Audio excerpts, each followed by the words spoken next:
প্রিয় দর্শক, সাজ্জাদ কাদিরের শুভেচ্ছা নিন।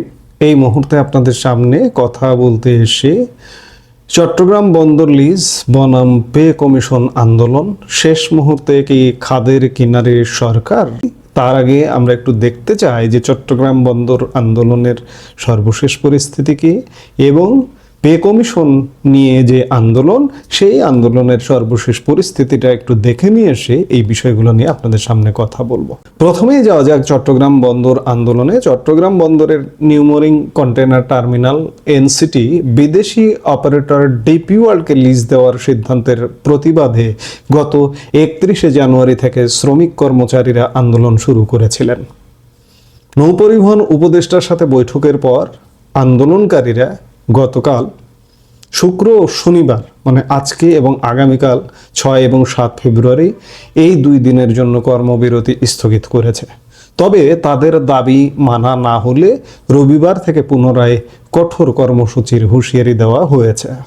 এদিকে সরকারও কঠোর অবস্থানে গেছে এই আন্দোলনকারীদের বিরুদ্ধে। আন্দোলন স্থগিত হলেও আন্দোলনের আড়ালে নৈরাজ্য ও রাষ্ট্রবিরোধী কর্মকাণ্ডে জড়িত থাকার অভিযোগে 15 জন শ্রমিক নেতার বিরুদ্ধে শাস্তিমূলক ব্যবস্থা নেওয়া হয়েছে ইতিমধ্যে। তাদের মংলা ও পায়রা বন্দরে শাস্তিমূলক বদলি করা হয়েছে। তাদের দেশ থেকে নিষেধাজ্ঞা জারির জন্য সংশ্লিষ্ট সংস্থাকে অনুরোধ জানানো হয়েছে। তাদের স্থাবর অস্থাবর সম্পদ তদন্তের জন্য দুর্নীতি দমন কমিশনে চিঠি পাঠানো হয়েছে।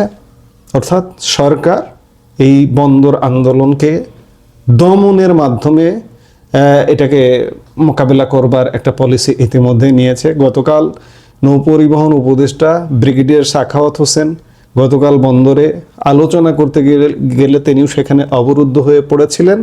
তাদের কথা, এই ব্রিগেডিয়ার সাখাওয়াত বা সরকারের কথা হচ্ছে যে কোনো মূল্যে তারা বিদেশিদের হাতে লিজ দেবেন।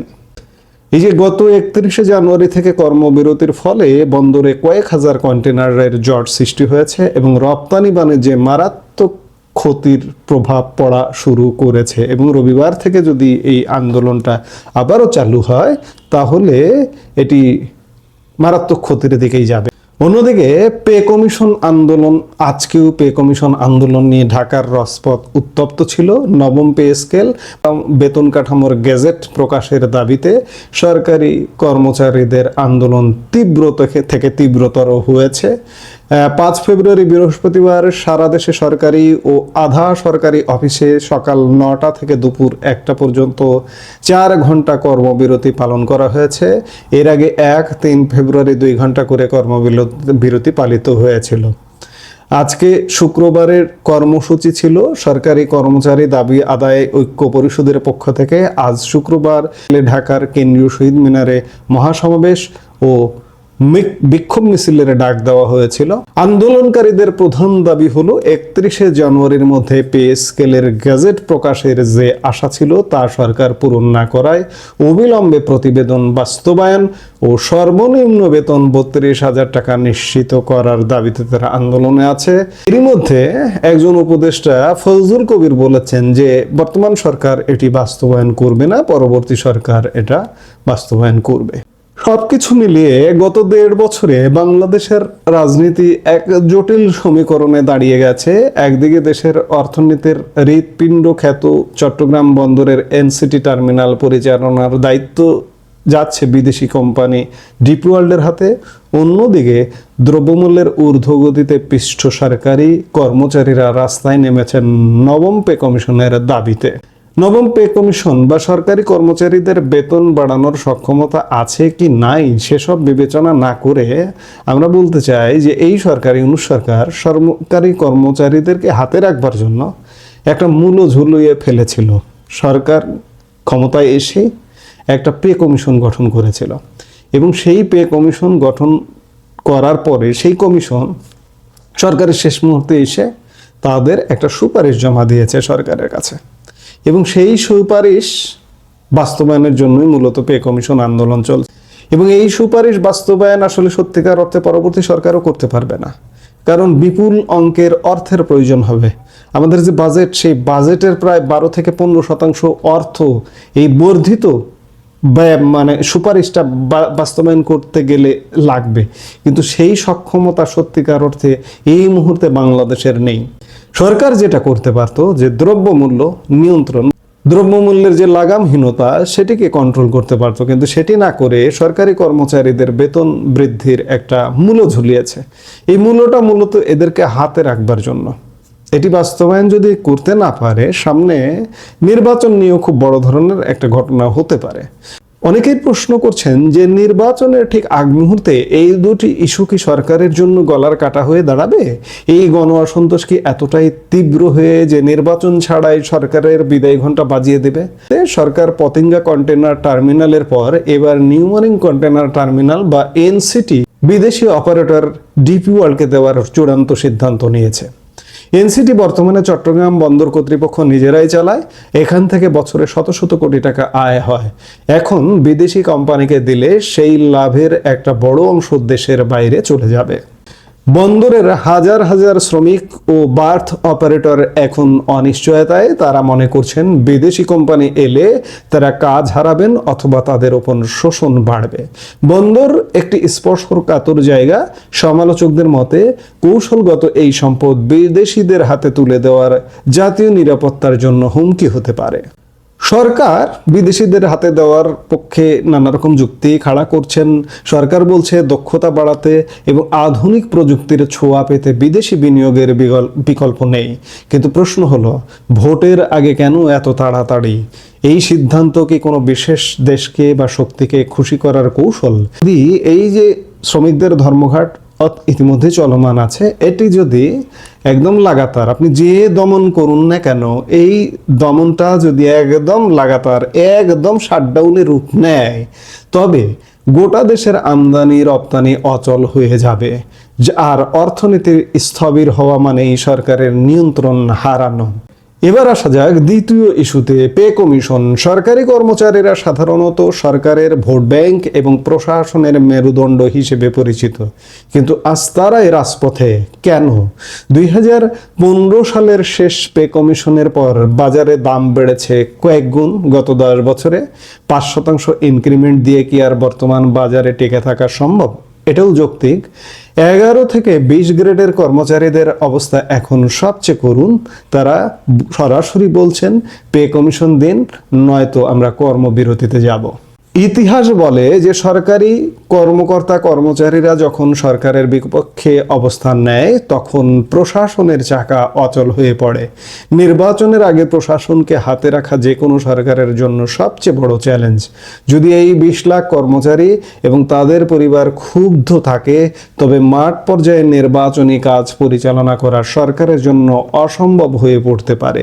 এটি কোনো সাধারণ আন্দোলন নয়, এটি সরকারের ভিত নাড়িয়ে দেওয়ার মতো একটি নীরব বিপ্লব। এখন জনমনে প্রশ্ন আসছে যে এই দুই ইস্যুকে কেন্দ্র করে নির্বাচন ছাড়াই, নির্বাচনের মাত্র কয়েকদিন আছে, 1 সপ্তাহেরও কম, মাঝখানে 5 দিন সময় আছে। এই 5 দিনে এই আন্দোলন কি তীব্র থেকে তীব্রতর হতে পারে? অমূলক কিছু নয়। বিশেষ করে আজকে শুক্রবারে সরকারি কর্মচারীদের উপরে যে অত্যাচার নির্যাতন হয়েছে, কমপক্ষে 15 জন গুলিবিদ্ধ হয়েছেন এবং সংখ্যাটা আরো বেশি হতে পারে। গণমাধ্যম বলছে 15 জন।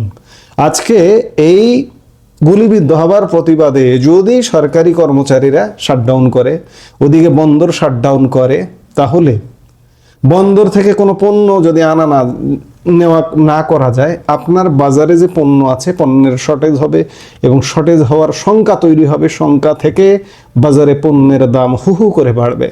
অন্যদিকে সরকারি কর্মচারীরা যদি সকল প্রকার রাষ্ট্রীয় কর্মকাণ্ড থেকে বিরত হয়, শাটডাউন করে, আপনি সরকার, আপনি উপদেষ্টা পরিষদের কয়েকজন, আপনারা কতজনের বিরুদ্ধে ব্যবস্থা নেবেন? এই যে বন্দরের শ্রমিকদের বিরুদ্ধে ব্যবস্থা নিচ্ছেন, বিভিন্ন বন্দরে তাদেরকে বদলি করছেন, তাদের দুর্নীতির তদন্তের জন্য চিঠি দিচ্ছেন, দেশ থেকে নিষেধাজ্ঞা জারি করছেন।